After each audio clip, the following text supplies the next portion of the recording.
Happy New Year, everyone, and welcome to the Daily Slab for Monday, January 2nd, 2023. I'm Nate, and I'm here with your sports card rundown. If you like this video, please click the like and the subscribe button.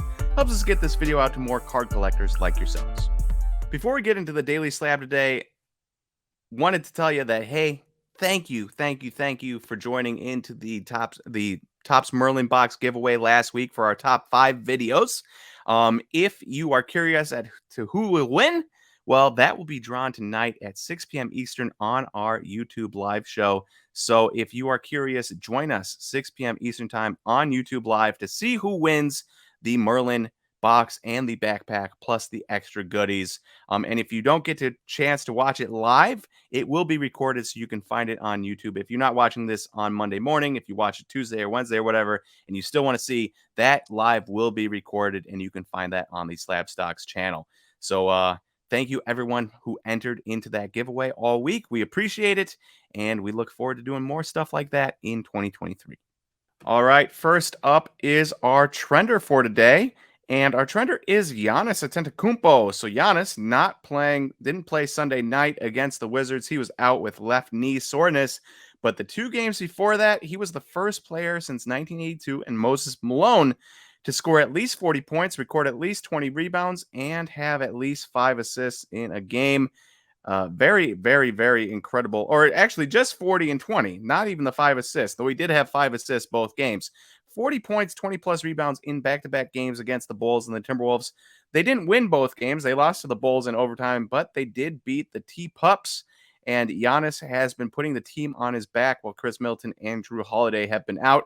In fact, Giannis has been so good. 4 of his last 6 games played have been 40-plus points, and the other 2, 20-plus points.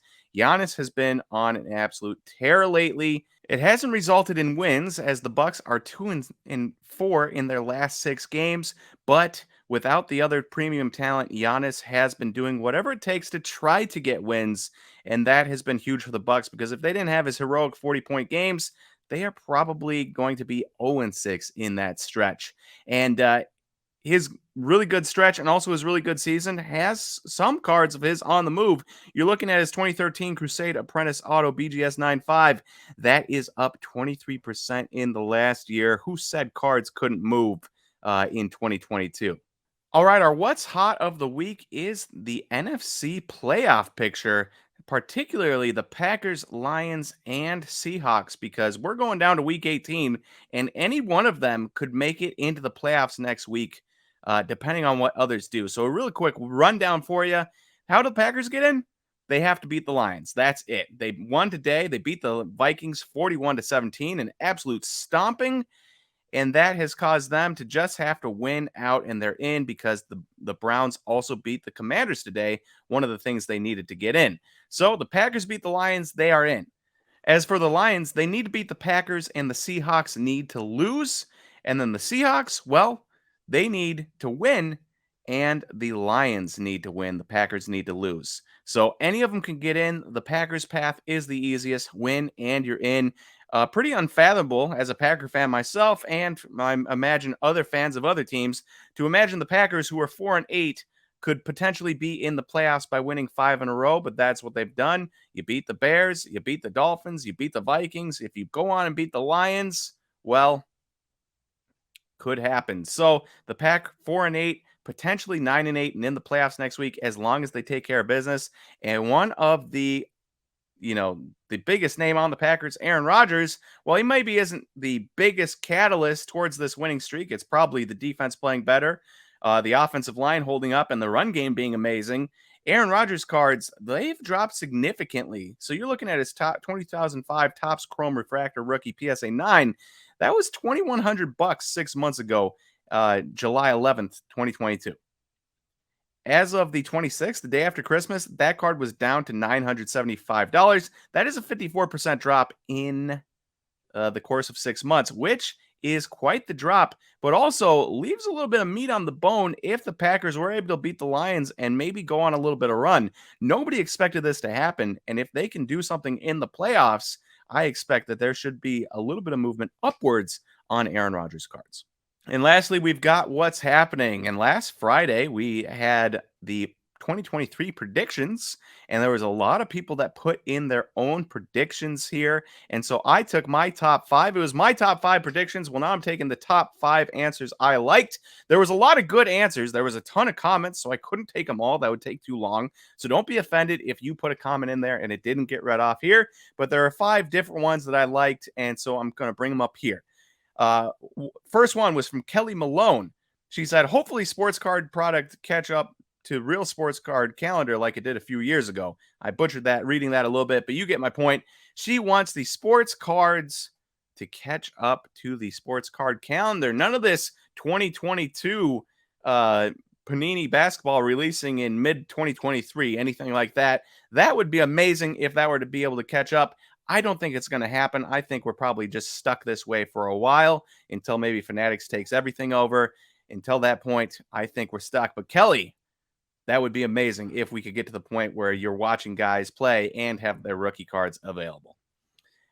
Number 2 was from Otto, and he said, my prediction is that more grading centers will be established in Europe to cater to the growing soccer market. Love that take, and I hope it becomes true. How amazing would it be if you just sent your cards from Europe to Europe instead of having to spend a ton of money on shipping to send them across the pond? And so for Europeans and other, Asia, places like that, Japan, wherever they might get their cards graded from, if you had regional centers open up there, that would ease a lot of burden on people's pocketbooks and probably these companies stateside that are dealing with that. So Otto, I agree. That would be huge. Don't know if it's going to happen, but it would be huge. Number 3 comes from Zach's Cards Corner, and he said, prediction, soccer rookies from 2019-2020, Jude, Musiala, Leao, Osimhen, will keep going up with most of them coming to Europe in the next 2 transfer windows. Love that, because that's deep thinking into soccer cards that I don't really do because I'm not a soccer guy, but I would do for other sports, invest in Jazz Chisholm because I don't think the Marlins are going to keep him for very long type of thing. That's what he's doing here, where he's like, all right, I'm going to invest in Musiala. And then when he goes to Nottingham or something like that, West Ham, whatever, prices are going to go up type of thing. And so I like that move. And I imagine that is probably going to come true. I would definitely bet on that. Number 4 is from Stevie Sawush. Sorry, Steve, if I'm messing that up. Prediction, Topps starts to put NFT redemptions into physical packs. It will eventually happen. Something I haven't thought about, but is interesting, is if Topps wants people to get into their NFTs and it's not really working, well, you put redemptions of rare cards into regular packs and force people into being like, oh, okay. Now, will it happen if they just sell the card? They might just sell the card. If I got an NFT redemption, I'm probably selling it and not going through the work of having to redeem it to get it into a wallet somewhere. But I like the thought, and I could definitely see that happening if Topps and Facts goes down the road of really diving deep into NFTs. And then the 5th one and final one comes from Chris Ojeda, and he says, retail stores will drop prices on cards because their shelves are already stacked with nary any movement on Chronicles, Heritage, Prism, Baseball, and Hockey. They need to clear out space considering how much product Panini Topps are putting out on a monthly basis. And while this isn't like mind-blowing, we can all see this being a realistic happening. It does bring me back to 2019 when you could walk into a Target, into a Walmart, and you'd find 2019 Topps Series 2. Imagine that nowadays with like Fernando Tatis and Vlad Guerrero Jr. and all that. Imagine finding that on a retail shelf. You'd buy it instantaneously. Well, you could find that in the clearance sections. That's how little people wanted it. And you fast forward nowadays, and I can't find anything anywhere. Will be interesting to see if stuff like that starts happening. People don't want to spend $35. Those boxes sit on shelves. It goes to clearance, drops down to 30, maybe 25, and we'll see what happens. But I could go for some clearance stuff getting put back onto shelves because it has been a very long time since I've seen some clearance packs, and I am a sucker for clearance packs. All right. That is all I have today for the first Daily Slab of 2023. Thank you, everyone who watched last year and has watched today.